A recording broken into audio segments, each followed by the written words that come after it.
tenono sak tekaku. Jenenge kompake Madangkarai ya ngene iki. Ndak ngumpul to. Oh, aku rung mumbul bakalan dijengglek. Selak Padang lho, Reng. Ya ngomong jenenge wayangane teko esuk kok Pak alon-alon wong nyat wong tuwek iki rada suwe kok, Pak. Wis kerep ngono. Bawa mumbul.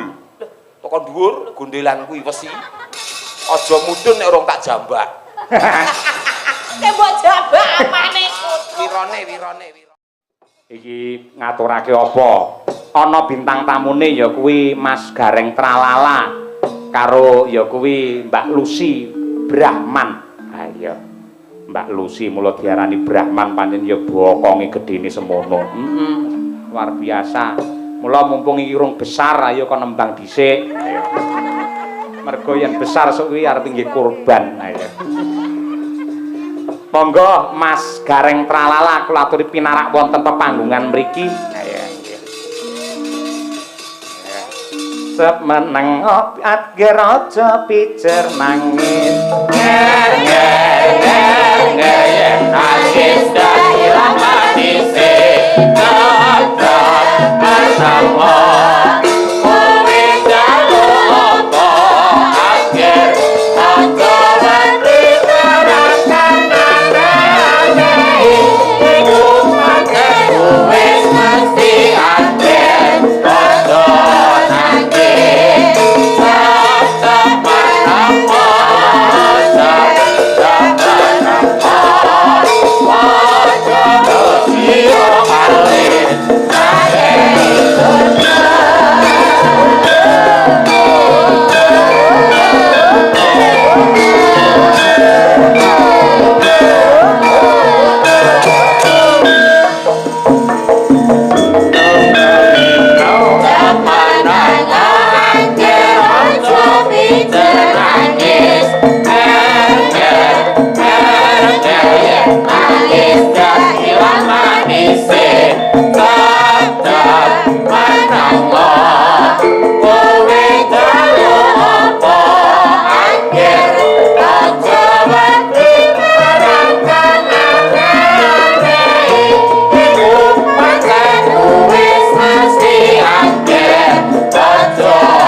Alhamdulillahirabbil alamin. Assalamualaikum Mas Gareng Tralala. Waalaikumsalam warahmatullahi wabarakatuh. Mak Cangik, Mbak Limbuk, Pak Cahyo Kuntadi. Wah, awake dhewe chemistry tenan. Chemistry. Dalang, dagelan, sinden, pengrawit kabeh biru. Nggih, biru. Kejaba nyengkuyung karo Partai PAN. Biru adalah doa untuk warga masyarakat ing Bungkal mriki mugi-mugi bisa rukun bebarengan mbangun kota Ponorogo. Oh, nggih, werdine biru niku nggih Pak nggih. Nggih. Bisa rukun warga masyarakat Bungkal sesarengan anggenipun bangun Ponorogo. Leres nggih. Nggih, chemistry Pak, chemistry. Leres. Pake biru, kula ya biru. Nadyan teko dalan balik mulih meneh ngene. Lah kok balik mulih meneh? Wong sirar nganggo batik kok Pak wau kok. Jenengan? Nggih. Lho batik biasane lah nggih jagong. Lah wong ini iki lak temane budaya dan pariwisata. Wah iya, Budpar. Telepon ternyata biru, Bali mulih melih Pak. Kok seragam biru. Nggih. Ya tujune kok jenengan kagungan kostum sing rupane biru. Lho, napa mawon enten Pak? Putih menduwe kula kok Pak. Putih nggih apa? Nggih anu dadi lakone Gareng dadi ratu mangke nganggane putih ngoten. Wah iya, apik. Gergah. Lek pamane kostum ireng nggo apa Pak Gareng? Ireng nika nggih dingge anu Pak. Dingge seragam kalian Pak Dalang kali kanca menyesuaikan. Oh, men ketok langsung. Oh, ireng. Ireng ki ya nek werdine ora mung biru tok kok Pak. Ireng apakah werdine? Ireng kuwi warga Bungkal iri drengki ora pareng. Wah iya. Eblek wayang ki rupane abang. Abang saka tembung warga Bungkal, aku bangga karo Ponorogo. Wah iya. Ngoten lho, Pak. Gunungan iki warnane enek kuninge. Apakah kuning? Kuning menika winengku ati kang wening. Dadi warga masyarakat atine wening, pikirane resik. Ijo. Ijo iki lho jodone warga masyarakat Bungkal dalange Pak Cahya Kuntadi. Wah iya. Oren. Oren menika abang ya ora, dadi coklat ya ora, kuning ya ora. Kok sik to? Terjemane oren ki apa? Oren menika ora tau leren, Pak. Wah iya. Ora tau leren le nyambut gawe mergo ditresnani masyarakat. Pokoke otak-atok gadok piye mulih nggawa dhuwit ngono ya, Pak. Iya nggih. Tekno kadung corengan kok, Pak. Pak. Nggih. Niki dalam rangka gebiar budaya Mataraman Mas Gareng. Ingkang dipun tindakaken dening keluarga besar Dinas Budaya dan Pariwisata Provinsi Jawa Timur kalian DPRD Provinsi Jawa Timur. Leres. Nika ingkang dipun pandegani kalian pepunden kula Bapak Dr. Suli Daim saking PAN kala wau. Ngoten, ingkang sampun sambutan kala wau nggih. Leres nggih. Nggih, nderek mangayu bagya lekasipun menika Disbud Par Dinas Budaya dan Pariwisata ingkang dipun sengkuyung sepenuhnya oleh DPRD Provinsi anggenipun gelar budaya wayang wonten ing Desa Bungkal, Kecamatan Bungkal, Ponorogo mriki, Pak. Nggih. Nggih, mugi saged berkelanjutan. Amin ya untuk masyarakatnya. Nggih. Kenapa kok desa kene iki diwenehi tenger Bungkal? Mulai iki.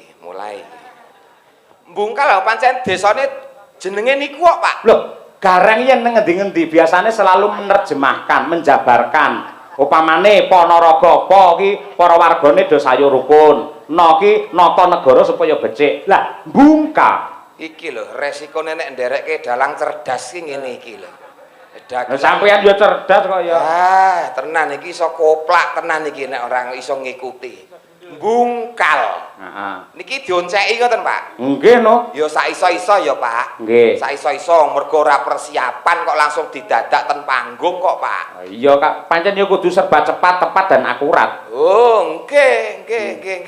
Ya sak iso-iso. Bungkal miturut keperluan dalu niki. Betul. Bismillahirrahmanirrahim. Hurufe napa, Pak? B U N G K A L. Leres. B Bungkal gitu. B bene bersama-sama Dinas Budaya dan Pariwisata sing diembani utawa diestoni dening DPRD Jawa Timur, Provinsi Jawa Timur nggelar acara wayang untuk masyarakat. Tepuk tangan, spontan yang bagus ini. Pinter tenan iki. Luar biasa. Niki pun nanya kemeringet lho, Pak, niki, Pak. Yang kedua U. U menika tujuanipun, Pak. Untuk siji menghibur masyarakat, ping pindhone untuk selalu inggih menika memupuk utawa nguri-uri budaya lan tradisi supaya tidak hilang. Nah, itu U. N sik dawa lho.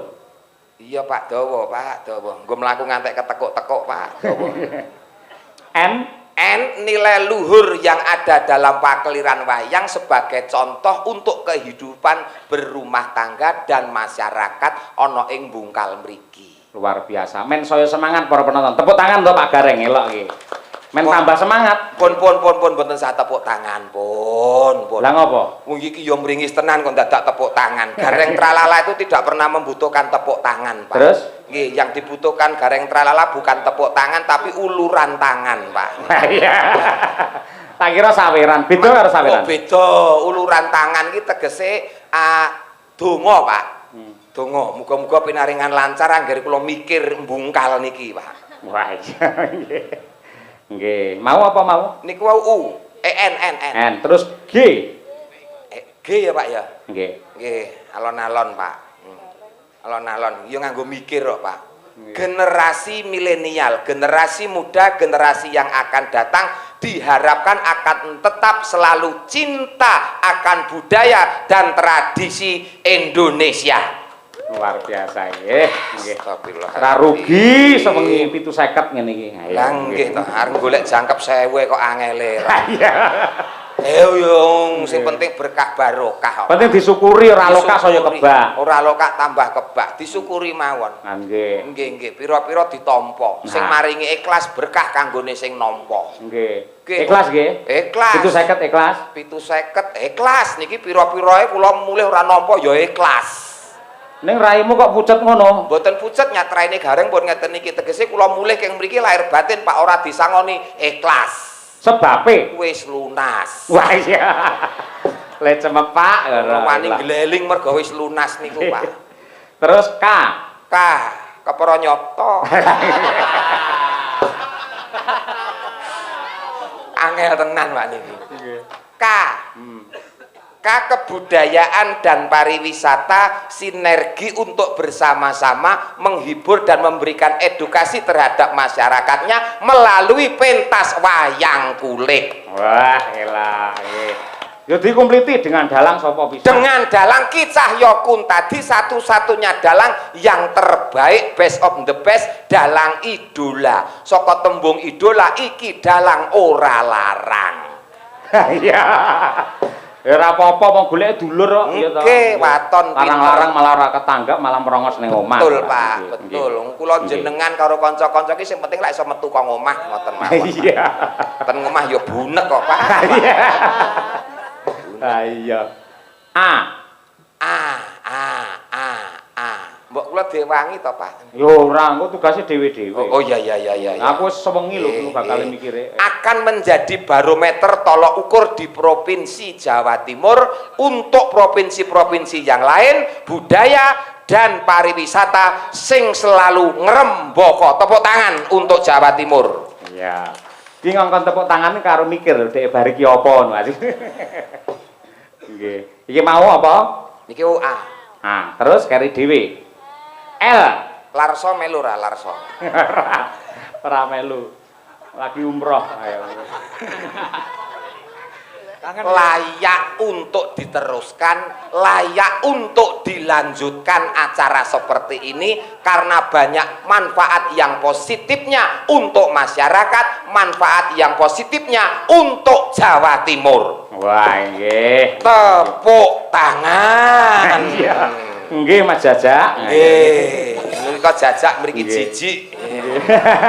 Niki lho, semunipun pepunden kula menika ingkang winantu pakurmatan Pak Ali Afandi menika saking perwakilan Kadis Budpar Jawa Timur. Rena penggalihe mergo jenengan sampun saged menjabarkan tentang bungkal niki wau. Nggih, niki miturut kepentingan dalu niki. Wau nggih paring dawuh panjenenganipun Pak Ali menika. Insyaallah mangke teng Ngawi nggih badhe wayangan. Lah nggih, bareng terjemahne ngeten niku kula kelingan wingi ten Blitar nggih, Pak nggih. Kan nerjemahke desa Blitar rampung cek ngoten niku langsung pimpinane munggah panggung nyawer 500 teng Blitar wingi nggih, Pak nggih. Arahmu ki arepe golek saweran napa piye? Mboten teng Blitar wingi lak nggih nerjemahke ngoten lho. Ya Blitar karo kene beda. Lho lah nggih, kula nganut kelingan lak entuk to Pak, kelingan ki lak ya entuk to. Carane piyayi maringi rejeki marang seniman, ora kok langsung mene dhuwit ngono ki ora. Ning sapa ngerti, ya toh. Mau panjenengane Pak Ali paring dawuh. Setelah ini kalau nanti lancar Pak Dalang, kita pindah wayangan Gebiar Budaya Mataraman di Ngawi dan juga di Pacitan. Wayangan klasik tanpa bintang tamu dagelan gareng. Ora apa-apa. Niku sasine napa kira-kira? Kira-kira mangke ya Desember utawi Januari. Desember gede-gedene sumber, Januari hujan sehari-hari. Terus wayangan ora nek garenge udan. Sik, ndek iki ning Blitar aku ngejak kowe kok udan deres ya, An? Anu lali jopone, Pak, lali jopone, Pak. Mboten wis pokoke tetep klasik ndak masalah, sing penting lancar, wayang tetep ngrembaka. Nggih. Ini ya komplite tetep ngangge gareng kok, tetep ngangge gareng. Kula ora dijak ki tetep nusul, Pak. Nusul. Wani ngeyele kok, Pak. Kula golekne kanca. Ha iki. Niki Waranggana domestik saking Ponorogo sing ibarate digodhog wis ora iso empuk. Wis alot banget ya, Pak. Nggih, ngoten niku. Mbak Lucy Brahman. Coba kaya apa? Men jumeneng. Ayo. Ayo. Nunin nonin nanin nenanen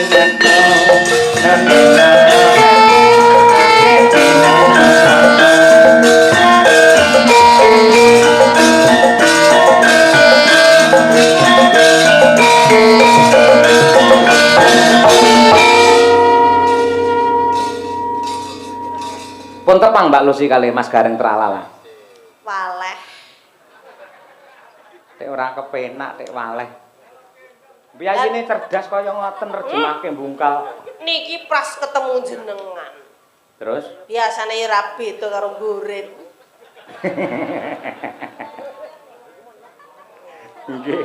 Kowe karo aku waleh, aku karo kowe saya nek tenan.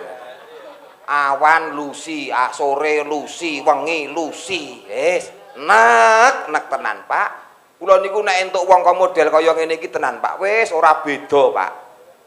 Ora beda pripun? Sing nang omah ya wis padha iki mekroke, Pak, pun. Piyai Putri yen lemu iki tandane tentrem atine mergo diayomi karo sing kakung. Urung karuan dablek ya iso kok ngono kuwi kok. Ning wong wadon nyun sewu lho Pak Dalang. Monggo Mbak Lucy. Wong lanang kudu bersyukur duwe garwa lemu tur gedhi. Mergo wong lemu kuwi siap siaga. Arep kok mbok tinggal sampe ra tau ning omah to, gendengmu bocor sapa sembenake rak bojomu, ya ta? Bojomu ra mbok ingoni 2 minggu kowe sampean ra duwe dhuwit ya panggah lemu. Bojo ngenyek bojo lemu bojomu gedine sak cakruk sing colong wonge kok. Aku yang gumun Mas nyun. Masa to? Ngoten niku kula tangleti tanpa berdosa. Riyen niku suami tenan niki paling setia. Jadi laki-laki yang sangat tanggung jawab, duit bayarannya 10 juta Dik, 20 juta. Bro. Kabeh sing nampa telepon iki bojone. Wah, 2 kula niki. Sing garwane riyen niku. Gedhe niki. Heeh, mari ngono keri dhewe kene kok tolo tanggapan malih dhewe aku ngono. Terus tak tekoni, "Dik, lah bojomu ning ndi?" Tak sedekahne aku ngono. Lah sedekah diwehne kancane dhewe. Enggak. Kene cah los kok. Sedekah kok mung dhuwit ki apa? Damen no. Bojo jaluk kanca, wehke. Sik to. Kowe ora ngerti sing jenenge jiwa satriya Mas Gareng. Wong lanange bakal muntap kanemsoni yen siji dijawab bojone, loro dijarak anake. Wah, nah aku ora muntap malah enteng sanggane kok, Pak. Ora ndek bojo, ora masalah. Terus lek pengen piye? Tuku. Umpama pengen mangan itu tuku ning warung. Oh, mergo ning omah rene sing masakne ya. Masake. Ngoten lho Pak, maksudnya ngoten niku. Alhamdulillah. Kaya apik-apik awak mekrok kaya ngono. Wah, iso benakne gendeng. Ya kabeh iki nek plus minuse to lho. Nggih to Pak. Leres. Ha nek apike nek nggon benakne gendeng, tapi cilakane wong lanang nek duwe bojo lemu ngene iki tenan. Wah, bojo lemu nek dikeloni kaya ngeloni traktor, Pak. Ya, ya carane malah penak duwe bojo lemu rasa golek selimut kok ya. Lah, ora golek selimut piye anggere diambung angop, keloni ngorok, ngentut, ngeces. Kamu lho. Loh, saiki ora enek wong wadon ngono kuwi. Sekarang itu zamannya apa saja lek duwe duit apa wae dadi servis. Ngapoli aku guyu rumangsa. Lah rumangsa dhek dadi jensete kan tunggale traktor yo Andi. Ayo. Aja kaya ngono. Tegese dhek iki menghina emansipasi wanita. Lah, leres kamu itu termasuk menghina emansipasi wanita. Sekarang itu persamaan gender tegese wong lanang kuwi juga wong wadon juga bisa sepadan dengan perempuan. Contohnya, pemimpin negara kita dulu pernah menjabat sebagai mantan Presiden Republik Indonesia. Loh, yo Putri. Terus Bu napa kuwi Gubernur Jawa Timur ya Putri Bu Khofifah. Tegese kuwi emansipasi wanita, kesetaraan gender lah. Ngono kok. Dadi pakaryan sing kulinane ditindakne piyai kakung wong putri ya bisa. Ora karuan kabeh. Contone? Bong supit kae. Ora enek bong supit wedok, umpama enek lho aku tetakan meneh kok. Bong supit iki sunat nih. Heeh. Enek wis tau ngerti kowe bong supit wedok. Sing nyunat ngono ya. Lho, mesti aku karo Pak Yoyo antri esuk dhewe no tekone kok. Nggih. Ning Piyai Putri niku rekoso lho Mas Gareng, kok mboten kok mbelani Mbak Lucy mboten. Rekosane napa? Kula kali panjenengan dilahirkan dari rahim seorang ibu.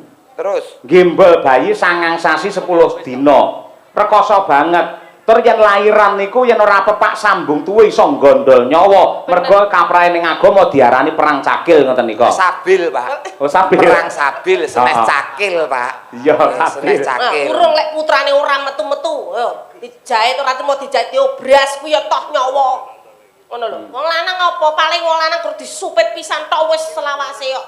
Lho justru malah lara ki lara wong letet-tetak timbang wong lairke Lus. Wah, jan pengalamanmu ki cetek kok Lus. Lara wong wedok ki arep lairne. Lara wong tetak. Lah nyapa? Wong tetak pisan wae kapok, wong lairke lho ngantek 6, ngantek 7. Oh, Nek Mas Gareng kudu eling. Napa? Wanita adalah tiang keluarga. Lah, wanita adalah Tiang keluarga. lah, kula ki tiang jaler, Pak. Yoan, Pak. Wong lanang ki tiang jaler. Nggih, pancen ya ngono ning nadyan kaya ngapa lan kepiye pinter kaya apa lek kata-kata. Kata-kata Dibalik dibalik suami yang hebat pasti ada istri yang setia. lah. Nah, ngono kuwi. Kula ketok iso kaya ngeten iki. Niku mergo dongane bojo kula Bu Kesi.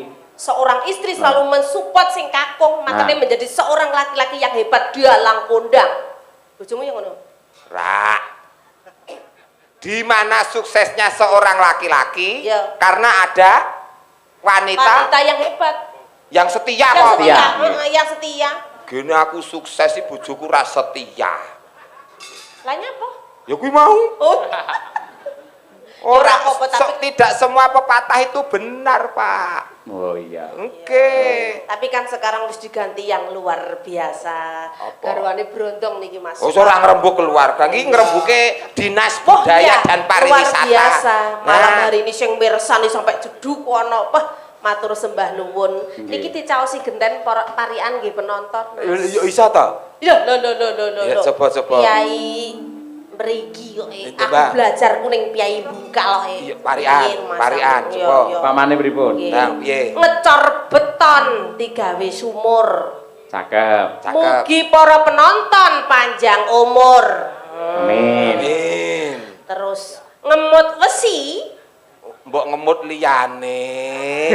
Ngemut Ya parian kan sing bener apa-apa, sing penting nyambung. Ayo. Ya.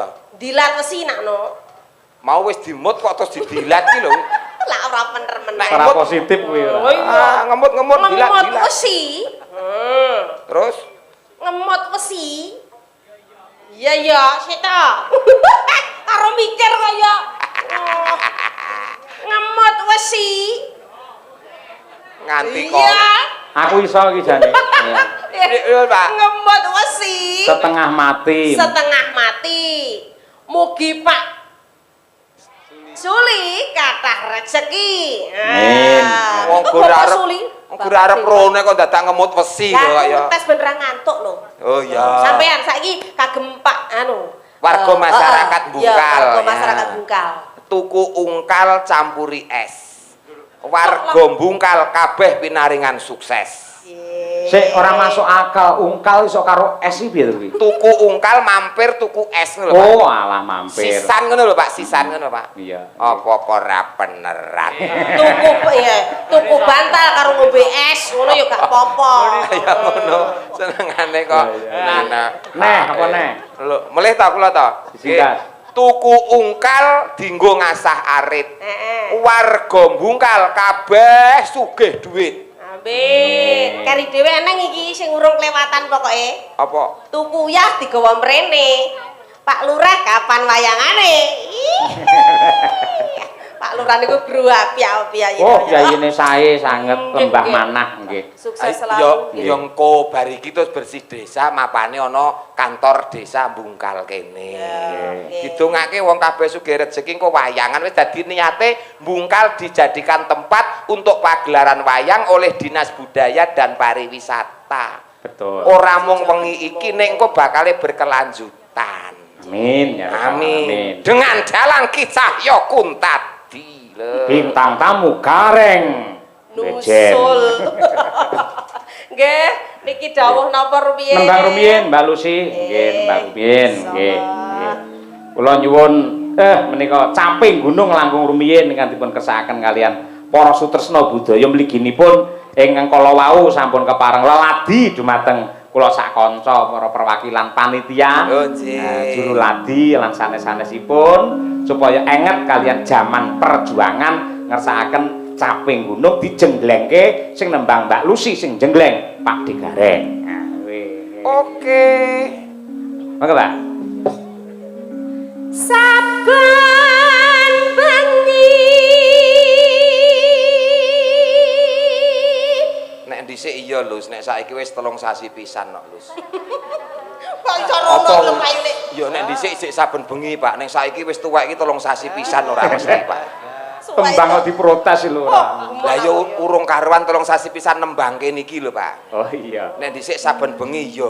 Pak Lurah kok langsung gujeg ya karo Pak Dewan. Batine ngene, ya tra iya.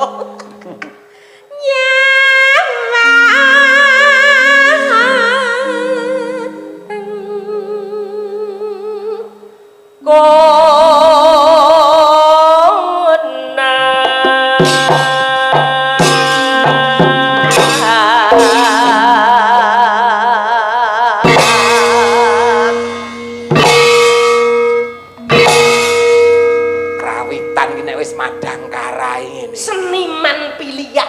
Jos. Jos. Kompak. Slogane sempak teles. Aja purno lho, Ge. Semangat kompak anti lemes. Wah, iki. Semangat kompak anti Saben aku mumbul mesti dijengglek. Madang karai. Kompak. Hebat. Kompak. Dangger kowe jengglek apa mumbul Mesti dijengglek. jengglek. Lho buktine ora enek kok pengrawit aras-arasen mongko pendak dina Pak Yoyo ki wayangan. Gak enek. Nek tetep kompak. Kompak. Iki pengrawit ngene iki sing perlu diundhake kesejahteraane Iya. ngene iki. Angkara Asmita. Oh, lah iya ngene. Sarjana seni. Dereng. Kok ora kompak, Reng? Non, Kok ora kompak. yo biasane ngono kuwi, Pak. Penyusup iso ngono kuwi, Pak. Yen memajan hamong karo janur kuning janur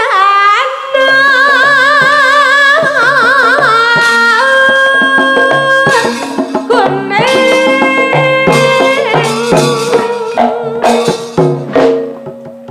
Tenono sak tekaku.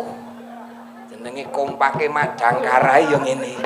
ndang kumpul to. Oh, aku rung mumbul bakalan dijengglek. Selah Padang lho, Reng. Ya wong jenenge wayangane teko esuk kok Pak alon-alon wong nyat wong tuwek iki rada suwe kok, Pak. Ngetes karo pean. Iki seniman canggih kok. Ora mung aku tok, Lus.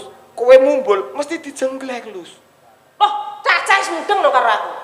Mudeng iki nggon apa? Mudeng iki paham maksudnya. Lah iya maksudnya Aku paham. obah blang ngono iki pas koe. Lho kanca-kanca, lah warga kene lak rong pirsa. Lah wis kerep ngono. Bawa mumbul. Teko dhuwur gondelan kuwi wesi. Aja mudhun nek urung tak jambak. Tembok jabak apane kudu. Wirone. Iki nek Rama Yai. Wirone.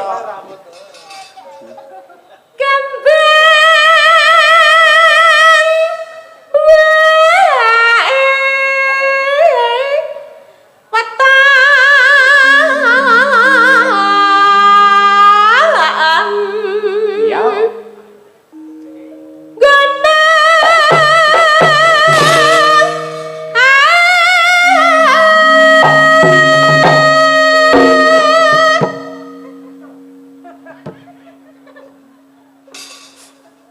Persis kayak sapian letong persis. Ancang-ancang dhisik. Ngono lho menehi kode. Letong kok pangan kuwi letong ku. Letong. Wong kreasine dhewe-dhewe ya, Mbak ya. Oh Iki iya. lho. Guna.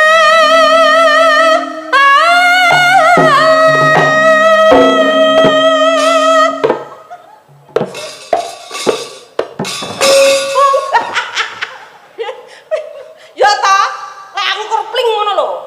Ya matur to, nyuwunmu ki sing kepiye? Matur sing becik karo kanca-kanca. Maksudnya piye? Maksudnya ngene lho Mas, lek aku mumbul ya kendang ana anu gareng ngono ki ditabuh bareng-bareng ngono lho. Pas mumbul tabuh iki diangkat ngono. Oh, tabuh diangkat ya. Masa radel aku aku memang ponorogo jeneng tembung ki oke mula bokong dilumahke nek ngomong digenahke. Nah, gitu Pak. nggih para dadi kutane. Sing dadi omongane. Heeh. Ayo ngono ki mau lho Mas, pokoke aku tabuhono jenglengen koyo kuwi ngono kuwi pas drueng ngono koyo. Nah, ngono Mas, dituruti Mas. Iki kok nek ora mbok turuti mangan pager lho iki kok. Saiki awakmu sing bawa terus aku sing mumbul. Oh iya iso. Ndang.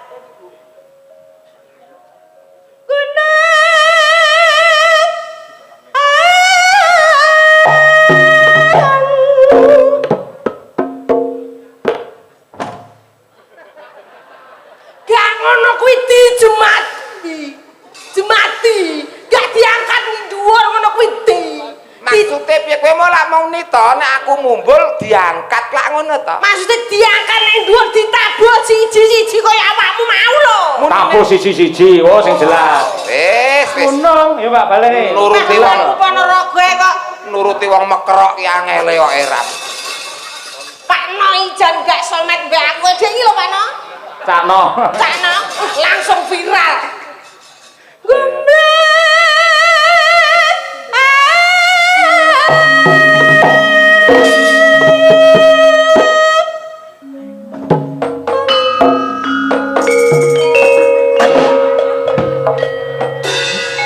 Gak ngono kuwi.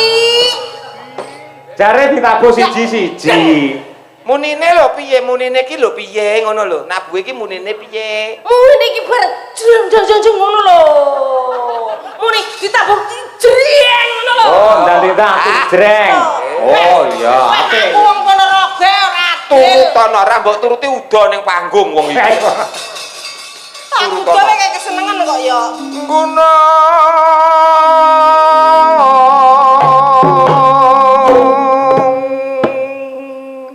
jreng. Gak mbok tabuhi rapatek. Tak dongane lara udun kabeh. Iki lho. Ah, bengi iki Mbak Lucy ngeblong. lo gentenan to Pak, gentenan. Kasete ben beda Pak. Iya. Gentenan. Pancen kudu diwolak-walik kok. Oke, ora diwolak-walik gosong. Pak. Kosong. Saiki geden kowe. Oh.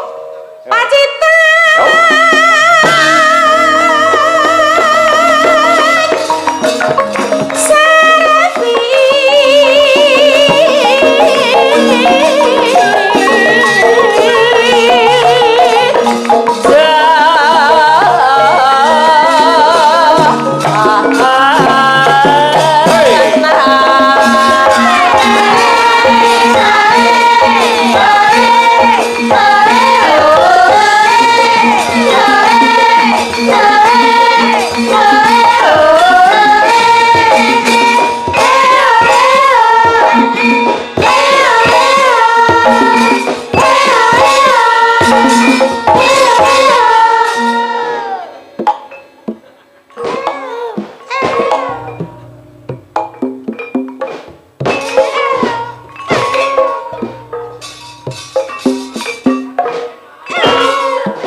Mumpung lagi iso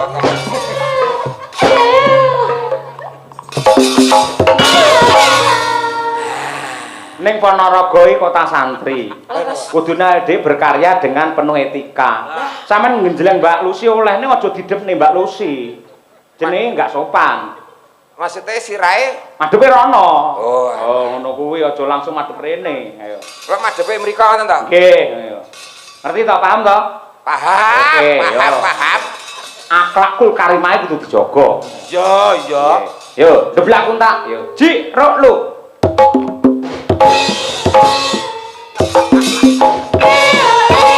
Sik Mas, salah. Kuwi tetep rene kuwi lho.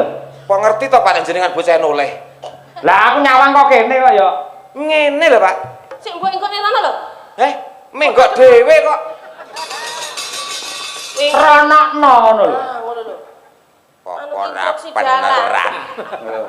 Tung tak ketuk. Delung. Deblak untak. Sik to. Pak Ewo lak ngendika to. Heeh. Sirahe madhepe rono. Bener. Lah ya kula ki wis madhep rono. Lah kuwi menggok rene iki lho. Iki sirah liyane. Iki sing luwih terginas nih sampean. Niki kan terkenal niki napa pelawak yang paling energik. Oh. Nggih. Energi apa? Energi itu sing lincah. Lincah. Deng dia omong. Kupinge kelomoh maksudnya. Wong lek orang tak tidoni sindan orang semangat. Bar mangan apa to lus ambune kok badhek men ngene. Gak terima badak. Lah dijak omong dijak ngendika Pak Dalang kowe ora tek nyaut iki mang nyapa to jane gumun aku. Nyaut, wong yo nyaut ngono kok. Sing energi kuwi alias lincah. Lincah. Ya, tiba. Panas.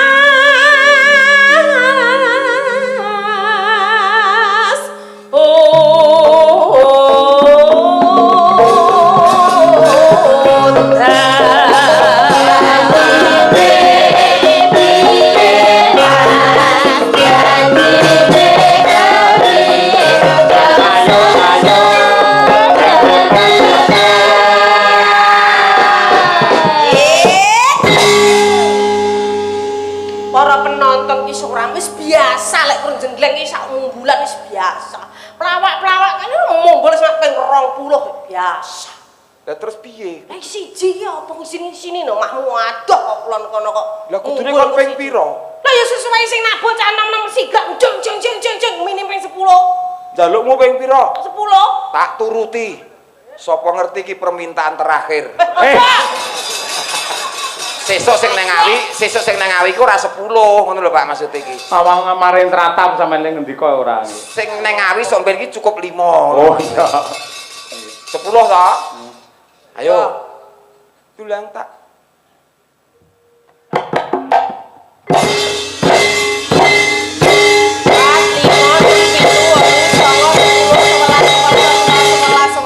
Kakean. Lah pinten iki wau? Iki 12 no. Waduh kokean loro, Pak. Nggih. Tak jikuk loro, Pak. Apa ana jikuk loro? Wah, terengginas tenan aja. Masyaallah. Rupane kaya ngono tapi ya luar biasa. Heeh. Coba. Panas udan panas aling-aling capek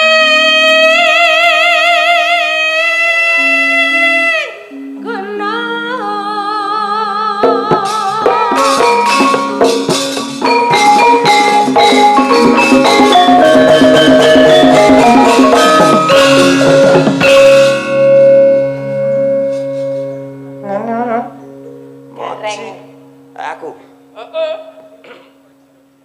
Natyan wadon sarata Suara suling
ingkang tasik berkah inggih Bapak Kapolsek Tasik kersa lenggah. Inggih, sembah Bapak nuwun. Daramil nggih. Masyaallah matur sembah nuwun.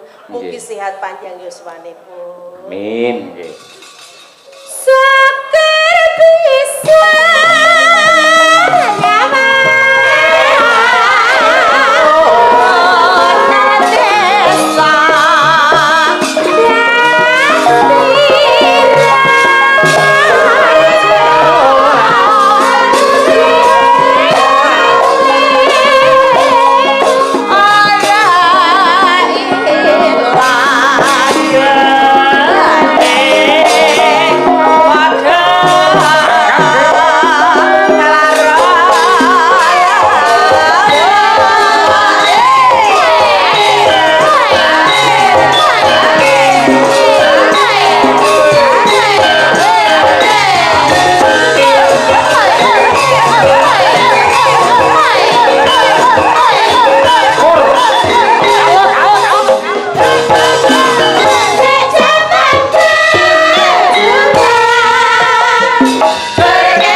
Terima kasih. Jawa sami-sami luar biasa. Nggih.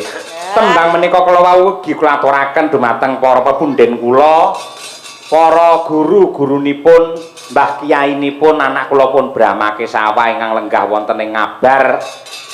Mbahe Brahma ya kuwi Mbah Kung Wahib, ya sing wis ngrengkuh Brahma kaya putune dhewe.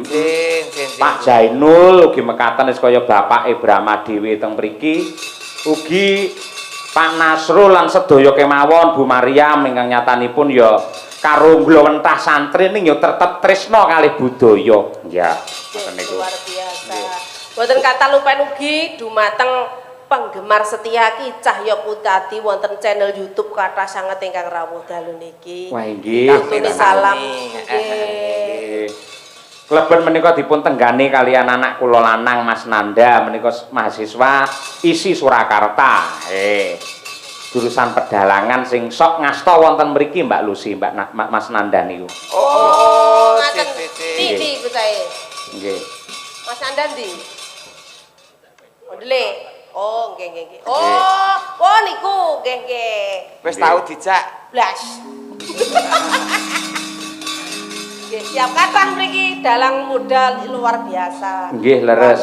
Yang pernah meraih beberapa prestasi juga. Alhamdulillah. Kan tegese wayang ora bakal punah mergo tuwuh generasi dan generasi lebih baik terus. Nggih.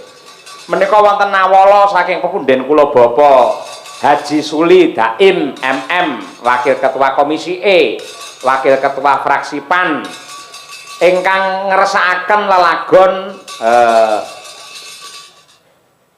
Apa ki? Wijaya Kusuma. Ha nggih. Wijaya Kusuma. Nggih.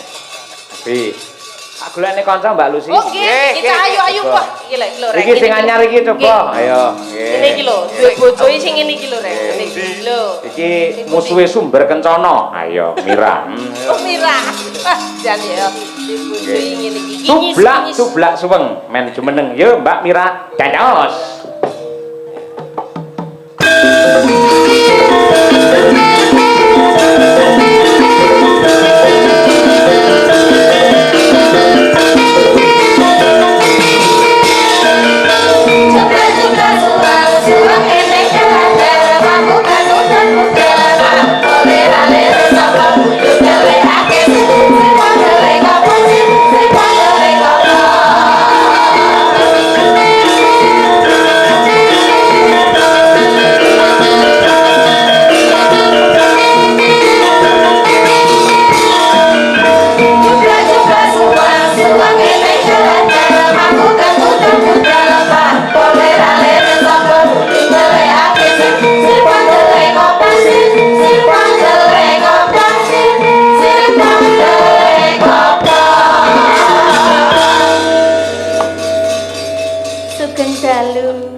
Dalu Mbak Mira. Wah. Mas Gareng Mbak Lucy. Nggih, Pak. Niki lare niki nalika isih cilik. Alisanipun. Nggih, nate asring tumut kula teng wilayah Nganjuk niki lah bocah Nganjuk. Oh, Nduk Mira daleme Nganjuk. Nggih. Oh, Nganjuk ya, Nduk. Nggih. Karo guyangan ngendi, Nduk? Sing takoki langsung kuwi lho. Kuwi nek nyegat bis kan teng mriko, Pak. Oh iya. Nek nyegat bis mawon nggih. Nyegat bis ora nyegat apa-apa. Ya cah. Menawi kalih guyangan niku mboten tepi-tepi sanget, ning mboten celak-celak sanget. Kirang langkung nggih setunggal jam.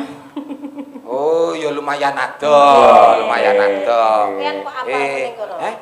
Pian pas nemoni aku kae to, ning kono kae to. Iya, nek kowe tutup no kok. Iki cedhaki to cahayu kene. Ning omah ki gedhi ngene iki cedak cek. Mau ngene iki malah nyengkake umur kowe kocruk. Ya ora to, iki mumpung kesempatan di atas panggung ngono Ya lho. kesempatan di atas panggung ngene iki nek terbawa hati bahaya resikone gede. Iso ngentekke banjar pekarangan kowe iki. Mbak Lucy, piye-piye? Kula kinten mboten wantun kok menawi terbawa hati kalih kula. Amargi niki anjenengan angsal salam saking Pak Puntono. Menika marang sepuh kula, nggih. Menawi jenengan macem-macem kalih kula, jenengan mengke lewat pundi lah. Mengke digasak. Mantune Mas Puntono. Nggih. Jliteng kakangku kae. Kok ya jliteng ngono lho? Ireng Ya kakangku. pancen iya sih. Nggih, mboten mungkin wonten anu Mbak niki macem-macem. Ora Nduk. Mergo ning dhuwur panggung kudu los. Lek ora kuwi. Oh lho. Kesempatan. Mantune Puntono to? Nggih. Pak Puntono. Wah, mantu ya. Ya ora apa-apa. Iya. Gak apa-apa. Masa aja ngono isin. Anu arep macem-macem. Mantu Iya. Wis sare wong wis. Iya, kok sik alon-alon. Iki di atas panggung los lat kuning kabeh. Kasar kowe iki alon-alon wae to. Piye to? Lucy. Dhuwur panggung ora apa-apa. Ora disongkokke kok mau. Ora disongkokke kok maju dhewe. Inisiatif. Wong cedhak iki tak kon jomong ning ngono kok. Anu daleme ngendi Nganjuk. Nggih, asli. Mongko Pak Puntono ki Sukoharjo. Nggih. Oh, saiki tinggale ning Nganjuk. Lho, ya teng Sukoharjo. Oh, datang mriko, Pak. Boyong nang Sukoharjo. Boyong teng mriko.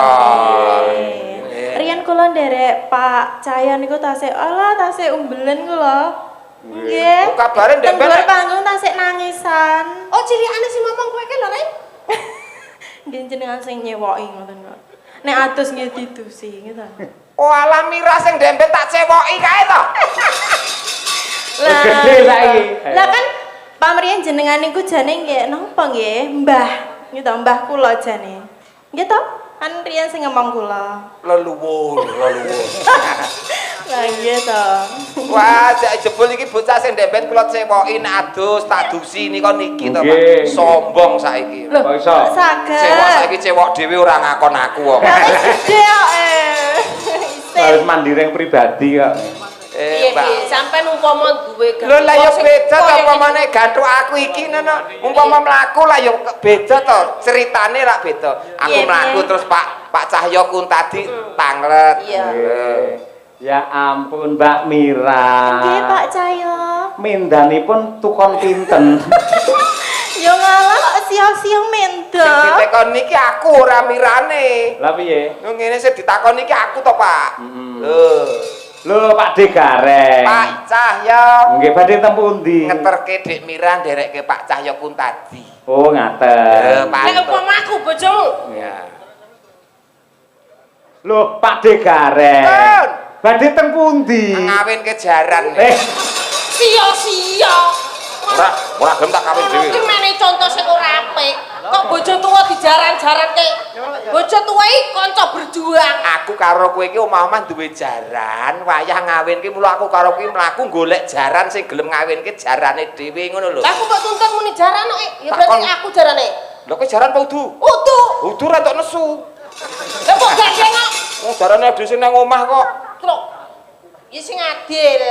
Ya adil, adil. Kene ya Nduk Mira. Nadyan to mantune kanca ora apa-apa. Kenapa-napa? Padha. Umpama sampean duwe garwa Mbak Mirah cara mandi ngono iki mbok dusi apa wong bojone ayu. Paling ora air susu. ayo mandi susu. Mandi susu. Makane putih terus awake. Lah iya mandi susu. Umpama bojomu aku Mandi lumpur. Pak Pindu. Wah, mandi lumpur terus live TikTok oke wong nyawer kok malah. kok malah aku bojoku wis yo. Salah wi lambiyen. Ya aja kaya ngono. Umpama garwane iki jenengan Dik Mira. Dik Mira iki badhe, Mas, nyuwun mimi ngene mbok jukukne mie apa? Paling ora ya mimi iki Coca-Cola, Fanta. Wong ayu ya. Orange juice. Orange Orange juice. juice. Ngoten Nek niku, bojomu Pak. aku, Hah? aku Mas. Pengen mimi. Mie Solar. apa ya neng bojone diombeni solar iki lho. Ben iso glegeken.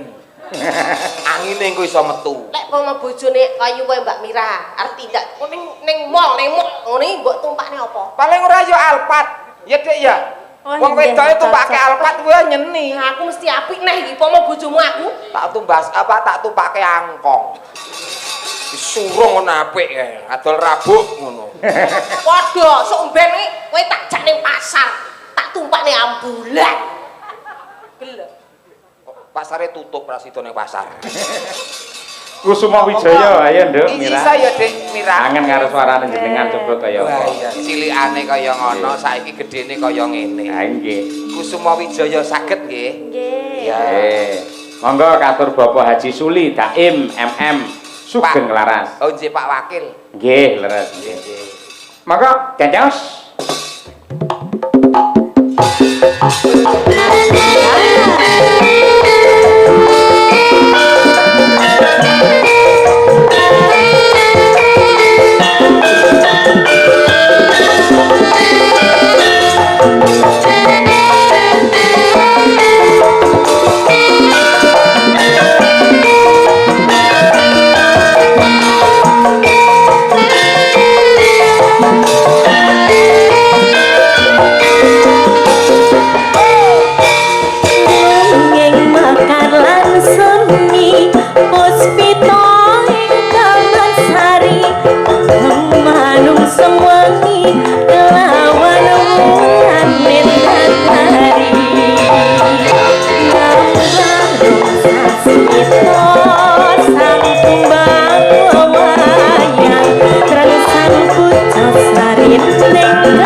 elah. Jak terus mawon Pak niki. Napa? Jak terus mawon. Terus piye bar iki prayuk terus. Nangge terus golek ngoten Pak. Ah nggih, amin. Mbak Lucy kalian Mas Gareng. Dapur. Mangke kalajengaken wonten ing segmen goro-goro. Oh nggih. Siap. Kula tak mbacutne gelaring cerita ingkang kepareng mirsani nyimak lakon mboten namung mapan wonten lokasi ning kathah ingkang mapan wonten ing YouTube menika kepengin ngertos dumateng gelaring sanggit. Ya.